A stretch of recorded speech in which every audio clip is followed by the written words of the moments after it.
जय हिंद। हम पिछले क्लास में आईपीसी सीआरपीसी में अंतर बता दिए थे, उसके बाद बता दिए थे एफआईआर, जीरो एफआईआर और चार्जशीट में क्या होता है। अब आइए हम समझ लेते हैं कि फर्जी एफआईआर से कैसे बचें। देखिए, एफआईआर को लेकर 4 कंडीशन बन जाती है। पहला कंडीशन कि पुलिस स्टेशन में आपका कोई एफआईआर न लिखे, ये पहला कंडीशन हो गया। दूसरा कंडीशन क्या बनता है कि आपके नाम पर अगर फर्जी एफआईआर लिख देगा तब क्या होगा। और तीसरा कंडीशन ये बनता है कि आपकी सरकारी नौकरी लगने वाली है तब उस पर क्या इफेक्ट पड़ेगा, ये तीसरा कंडीशन हो गया। चौथा कंडीशन क्या है कि आप ऑलरेडी नौकरी कर रहे हैं, यानी कि किसी सरकारी नौकरी में है, अगर इधर आपका किसी केस में नाम डाल दिया तो क्या होगा, यानी कि क्या इफेक्ट पड़ेगा। तो इन चारों कंडीशनों को हम एक एक करके इसे समझ लेते हैं। सबसे पहले हम समझ लेते हैं कि पुलिस एफआईआर नहीं लिखती है तो क्या होता है। अगर एफआईआर लिखबो भी करती है तो उसका कंडीशन होता है। देखिए, किसी भी एफआईआर को लिखते समय ध्यान में ये रखा जाता है कि जो क्राइम हुआ है वो कॉग्निजेबल क्राइम है कि नॉन कॉग्निजेबल क्राइम है। तो दो तरह के केसेस हो जाते हैं, तो इसको हम पिछले क्लास में समझा चुके हैं। डिस्क्रिप्शन में हम लिंक दे देंगे, वहां से जाकर आप देख लीजिएगा। तो जो नॉन कॉग्निजेबल होते हैं, मतलब कि ऐसे अपराध जो छोटे मोटे होते हैं, जैसे कि किसी को एक आध दो तमाचा घींच दिए, मार दिए, तो ये छोटा मोटा अपराध हो जाता है। और एक होता है कॉग्निजेबल, मतलब कि संज्ञेय अपराध, जिसमें मारपीट, रेप, सर फोड़ दिए, हड्डी तोड़ दिए, किडनैपिंग, गोली चला दिए, ये सब कॉग्निजेबल ऑफेंस हो जाते हैं, मतलब कि ये कॉग्निजेबल क्राइम हो जाते हैं। तो जो कॉग्निजेबल ऑफेंस होते हैं उसमें सीआरपीसी की धारा 154 में कॉग्निजेबल ऑफेंस यानी कि संज्ञेय अपराध को इसमें परिभाषित किया गया है। और ये कहा गया है कि पुलिस को हर हाल में एफआईआर लिखना है। लेकिन आप जाते हैं, आपके साथ मारपीट हुआ है, सर फूट गया है, फिर भी पुलिस वाला एफआईआर नहीं लिखता है, तो इसके लिए एक और रास्ता आप अपना सकते हैं। पुलिस का जो सीनियर ऑफिसर होता है, जिसे हम डीएसपी बोलते हैं, डिप्टी सुपरिटेंडेंट, यहाँ आप जाकर कह सकते हैं ये मामला है, रिपोर्ट लिखवा दीजिए। अगर ये नहीं सुनते हैं तो आप एसपी को बोल सकते हैं, एसपी जरूर सुन ले। अगर ये भी नहीं सुनते हैं तो आप सीधे जाइए कोर्ट में, मजिस्ट्रेट के पास। मजिस्ट्रेट के पास पावर होता है कि यो या तो इनको बोलेंगे एफआईआर लिखने के लिए, नहीं तो मजिस्ट्रेट खुद एफआईआर लिख देगा अनुच्छेद 156 के तहत, और एफआईआर लिख देगा। उस एफआईआर को थाना में भेज देगा, और एफआईआर जो लिख के भेजा है उसको बोल देगा कि अपने जो पुलिस स्टेशन डायरी है उसमें नोट करके जांच करो। अगर यहाँ पर भी आप नहीं शांत हुए हैं, यानी कि जो मजिस्ट्रेट है उससे कहिए हमारा एफआईआर लिख दीजिए, और साथ ही साथ जो पुलिस हमारा एफआईआर नहीं लिखा है उसके खिलाफ भी आप कंप्लेन कर सकते हैं। उसके लिए आता है सीआरपीसी की धारा 166।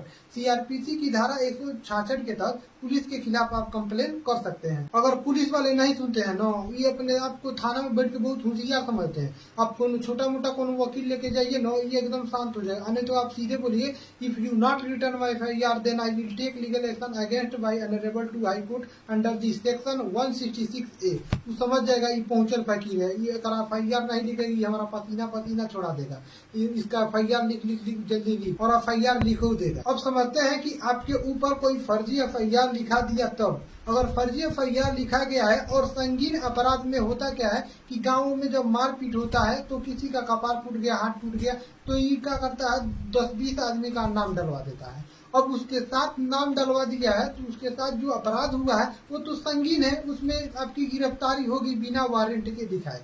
लेकिन जो छोटे मोटे अपराध होते हैं नॉन कॉग्निजेबल में आप पुलिस से वारंट मांग सकते हैं। कॉग्निजेबल में पुलिस वारंट नहीं दिखाती है और उठा के लेके चली जाती है। एफआईआर हो गया तो उसमें तो मारपीट हुआ है, लेकिन आप नहीं थे, आपकी दुश्मनी थी, आपसे जलता था, तो वो आपका नाम डाल दिया उसमें, तो वो फर्जी एफआईआर है। तब पुलिस आपको खोजने लगेगी तो आपको गिरफ्तारी का खतरा हो गया। तो उसके लिए आप क्या करिए कि आप अपने पिताजी या अपने संबंधी को एसपी ऑफिस या डीएसपी ऑफिस ले जाइए, वहाँ दस्तावेज दीजिए, प्रूफ दीजिए, सर जिस समय ये घटना हुआ था ये इस समय नहीं थे।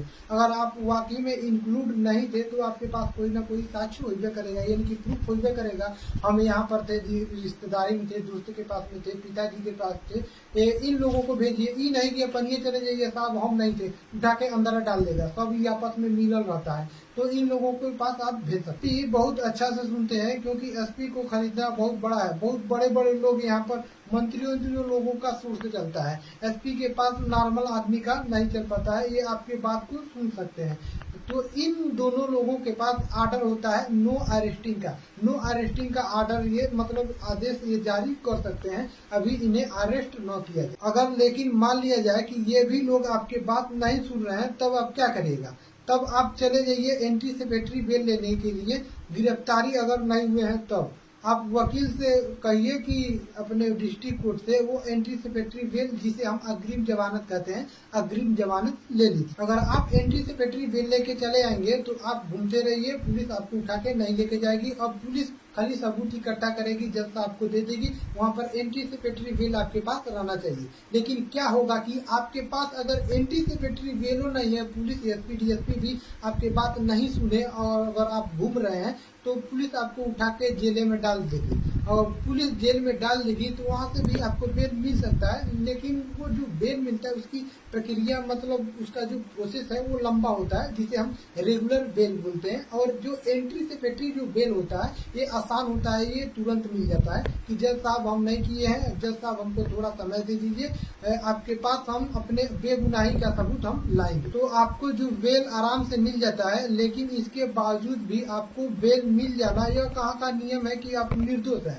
नमो आपका तो वही ही है, बस बेल का मतलब होता है कि इसे गिरफ्तार मत कीजिए। कोर्ट आदेश देती है कि अब आपको साबित करना पड़ेगा कि ये फर्जी एफआईआर। तो इसके लिए दो रास्ते हैं, आप दोनों के बीच कंप्रोमाइज कर लीजिए। देख भाई हमके काहेला फंसा रहा है, उल्टा सीधा हम नहीं थे। कभी कभी आदमी अज्ञात में भी मारपीट जब होता है तो ज्यादा गुस्सा में जाता है, तो जो मिला तोड़ने के वो नोच लेता है, नाम मुंह डालवा देता है। बाद में उसे भी एहसास होता है कि ये व्यक्ति नहीं था, वो कंप्रोमाइज कर लेता है। ये यहीं पर खत्म हो जाता है। लेकिन कंप्रोमाइज नहीं करता है तब आप जाइए सीआरपीसी की धारा 482 के तहत हाईकोर्ट, और हाईकोर्ट में आप अपने लीगल दस्तावेज दिखाइए, सर हमको इस फर्जी एफआईआर में फंसाया है, हम उस वक्त नहीं थे। अगर आप नहीं रहेंगे तो सचमुच में आपके पास कुछ नहीं किए रहेंगे, तो आपके पास पक्का प्रूफ होगा।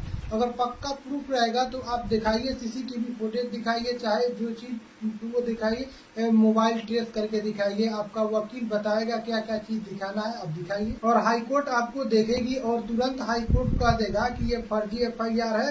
या यदि हाईकोर्ट को ये लगेगा कि भाई ऐसा भी हो सकता है कि ये आदमी झूठ बोल रहा है, तब फिर पुलिस को कहेगा कि अभी इसे गिरफ्तार मत कीजिए, लेकिन ठोस सबूत बताइए कि यही व्यक्ति किया था। और आप पे यदि कोई फर्जी एफआईआर कर दिया और कंप्रोमाइज भी नहीं कर रहा है, तब आप कंफर्म हो जाइए सीआरपीसी की धारा 482 के तहत हाईकोर्ट उसे बढ़िया से खंगा लेगा। आप इतना विश्वास रखिए, आपने किसी को गंभीर रूप से नहीं मारा पीटा है तो वो कहीं ना कहीं वो पकड़ा जाएगा। हाईकोर्ट वाले बहुत पहुंच वाले होते हैं, वो कहीं ना कहीं उसे पकड़ लेंगे। अगर उसके बादों भी कंप्रोमाइज नहीं करता है और फर्जी एफआईआरों के बाद वो ऐठ रहा है, तब उसको क्या कर दीजिए, सेक्शन 500 के तहत उस पर मानहानि का दावा ठोक, और 211 के तहत उसी पर मुकदमा ठोक दीजिए। चुट्टा हमको ही फंसाया, हमारा इज्जत खराब किया, हमारा समय बर्बाद किया, इसको भी ले जाए। जब वो कॉम्प्रोमाइज कर ले रहा है डिस्ट्रिक्ट लेवल तक, तब तक उसे आराम से रखिए। जब वो चट्टा हाई कोर्ट ले जा रहा है तब उसको भी मत छोड़िए। बस इतना समझिए कि सत्य परेशान हो सकता है लेकिन पराजित नहीं हो सकता है। कुछ भी हो जाए, जैसे सुशांत सिंह का जो मैटर हुआ था, बाद में सीबीआई जाने लगभग किया, इसी तरह आप समझिए कि पुलिस लेवल तक या डिस्ट्रिक्ट लेवल तक या हाई कोर्ट लेवल तक किसी भी तरह के जो आपके ऊपर फर्जी एफआईआर है उसे निरस्त करा सकते हैं। मान लीजिए एफआईआर सच में हो गया या फर्जी हो गया, उससे बात नहीं है, हो गया तो हो गया। अब नौकरी पर क्या असर पड़ेगा, पहले समझ लेते हैं कि वैसा व्यक्ति जो ऑलरेडी नौकरी कर रहा है, मान के चलिए कोई स्कूल का प्रिंसिपल है, उन्होंने किसी को मार के मुंह तोड़ दिया या तोड़ा है या नहीं तोड़ा है, ये अलग की बात है। उन पर एफआईआर हो गया तो क्या उनकी नौकरी चली जाएगी? देखिए एफआईआर हो जाने से नौकरी नहीं जाएगी, लेकिन उन्हें पुलिस गिरफ्तार करके जेल में डाल दिया। जो विद्यालय जो है वो सरकारी स्कूल होते हैं तो उन्हें सस्पेंड कर सकते हैं, कर नहीं देते हैं। क्योंकि क्या होता है कि जब कोई व्यक्ति पर मुकदमा चल रहा होता है और वो व्यक्ति जेल में गया रहता है, तो क्या होता है कि वो अपने पद का वो दुरुपयोग कर सकता है। जैसे प्रिंसिपल है, थाना में जाएगा तो उसको बैठने के लिए देंगे, बैठिए बैठिए प्रिंसिपल साहब, पता चला वो कोनो के थू पूछ के आया है, थाना वाला बैठाया जा रहा है तो सस्पेंड कर दिया जाता है। तो क्या कहेंगे कि हम सस्पेंडेड प्रिंसिपल हैं, तो थाना वाला कहेगा तो खड़े रहो, सस्पेंडेड प्रिंसिपल है। तो आप अपने पद का दुरुपयोग न करें। इसीलिए यदि आप पर कोई खतरनाक एफआईआर है तो डिपार्टमेंट आपको सस्पेंड कर सकता है, जनरली सस्पेंड नहीं करता है। लेकिन अगर आपको कोर्ट ने सजा सुना दिया तो नौकरी आपकी अभी भी खत्म नहीं होती है, फिर आपको सस्पेंड किया जाएगा। लेकिन मान लीजिए आपने डिस्ट्रिक्ट कोर्ट में उसे सजा सुनाया है, जैसे आप हाई कोर्ट में अपील कर देंगे तो आपकी नौकरी बच जाएगी। सस्पेंड रहेंगे, हो सके सस्पेंड से आप फिर जॉब में आ जाए। लेकिन हाई कोर्ट ने भी आपको सजा सुना दिया, सुप्रीम कोर्ट ने भी सजा सुना दिया, तब आपकी नौकरी चली जाएगी। कॉग्निजेबल अपराध में, इस तरह के मुकदमे में, अदरवाइज में आपकी नौकरी नहीं जाएगी। आप अपील में अगर रहेंगे तब तक आपकी नौकरी रहे। पता चला डिस्ट्रिक्ट कोर्ट ने सजा सुनाया और इधर आप सस्पेंड हुए और इधर हाई कोर्ट में आप अपीलें नहीं किए, भाई साहब हम तो गलती करवे नहीं किए हैं, तब आपको टर्मिनेट कर देगा। टर्मिनेट का मतलब होता है कि खत्म, मतलब कि बर्खास्त कर देगा। सस्पेंड का मतलब होता है कि आधी सैलरी देना। जब आप जॉब में आते हैं तो जो बाकी का जो आधा काट काट के रखा रहता है वह भी दे देता है। तो कई इसके लंबे प्रोसेस हो। अब बात करते हैं कि स्टूडेंट के लिए, कि स्टूडेंट पर FIR हो गया तब उसके जॉब लगेगा कि नहीं लगेगा। तो इसके लिए दो चीजें हो जाती हैं। मान के चलिए उसने फॉर्म भर रहा था, फॉर्म भरने के बाद अगर FIR हुआ तब एक कंडीशन ये हो गया। दूसरा कंडीशन ये है, पता चला कि फॉर्म भरने से पहले से ही मुकदमा चल रहा है, ये दूसरा कंडीशन। तो फॉर्म भरते समय आपसे पूछ लेता है कि आप पर कोई मुकदमा यानी कि FIR तो नहीं है, तो उस पर आप क्लिक करके आप डिटेल भर दीजिए, आपके नौकरी पर कोई इफेक्ट नहीं पड़ेगा। और मान के चलिए आपने फॉर्म भर दिया है, उसके बाद टेंशन फ्री है, एग्जाम के 2 दिन पहले अगर के बीमार हो गया, एडमिट कार्डो आ गया है, तो आप क्या करिएगा? तब आपको क्या करना होता है कि जब ज्वाइनिंग लगती है तो ज्वाइनिंग के समय आपको हलफनामा देना पड़ता है। हलफनामा का मतलब होता है कि स्टैम्प पेपर पर लिख कर देना पड़ता है कि फला केस में हम फर्जी फंसाए गए हैं, हम अपनी बेगुनाही का सबूत डिस्ट्रिक्ट कोर्ट में दे चुके हैं, यहाँ मुकदमा चल रहा है, आपकी जॉब हो जाएगी, आपको कोई दिक्कत नहीं होगी। लेकिन वहाँ पर लिखवा लिया जाएगा कि यहाँ पर आप दोषी करार दिए गए ना, तब यहाँ से आप निकाल दिए जाएंगे। तो अगर यहाँ से आप अपराध मुक्त हैं तो आप नौकरी करते रहिएगा, और इसमें अगर सजा सुना दिया तो आपकी नौकरी खत्म कर दिया जाए। तो आई होप आपको ये सब चीजें समझ में आए होंगे। मिलते हैं हम नेक्स्ट वीडियो में, तब तक जय हिंद।